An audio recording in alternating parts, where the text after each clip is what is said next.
City bank টসে জিতে তারা রান তুলেছে 137, 138 রানের টার্গেট দিয়েছে 7 উইকেটের বিনিময়ে 15 ওভারে। একশো 137 রানের যে স্কোরটি, স্কোরটি নিয়ে আমি দেখি টিম ম্যানেজারের বক্তব্য কি হতে পারে। বস, আপনি একটু বলবেন, 137 রানে 138 রানের টার্গেট দিয়েছেন।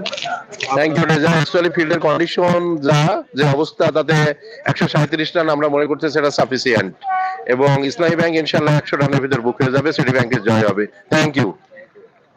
Thank you boss. আমাদের রয়েছে হাবিব ভাই। হাবিব ভাই, দেখি উনি 137 রান করেছেন, 138 রানের টার্গেট দিয়েছেন। এটাতে উনি আসলে কিভাবে দেখছেন, ম্যাচ কি জিতবে না অন্য কিছু হতে পারে? হাবিব ভাই। হ্যাঁ, ইনশাল্লাহ জিতবো, যেহেতু মাঠ ভিজে ছিল। এটা বোলিং পিচ ছিল, বোলিং পিচ থাকার কারণে রানটা একটু কম হয়েছে। তাও আমাদের টিমের বল ভালো আছে, এক্ষেত্রে আমরা আশাবাদী আমরা জিতবো ইনশাল্লাহ। থ্যাংক ইউ হাবিব ভাই। আমি একটু দেখি বিরোধী যারা ইসলামী ব্যাংকের রয়েছেন তাদের কারোর কোনো ওপিনিয়ন পাই কিনা।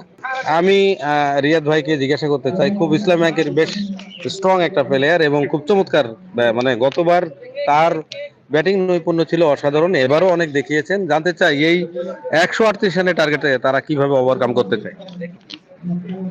আমরা আলহামদুলিল্লাহ, আমাদের গত দুটা ম্যাচও আমাদের এরকমই ছিল। প্রথম ম্যাচে আমরা ঢাকা খেলছিলাম, তখন ছিল 127 টার্গেট। পরের ম্যাচে এই মাঠে পুবেল হাতে 117 টার্গেট। আলহামদুলিল্লাহ আমাদের বোলিং বেশ ভালো ক্লিক করেছে।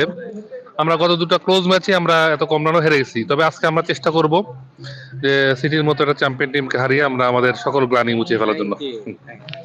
থ্যাংক ইউ রিয়াদ ভাইকে, চমৎকার কথা বলেছেন যে সিটির মতো একটি চ্যাম্পিয়ন টিমকে তারা আজকে বিট করবে, এবং আসলেই সত্য, তারা কিন্তু খুব ভালো ব্যাট করে। আজকের বোলিংটাও খুব চমৎকার ছিল তাদের।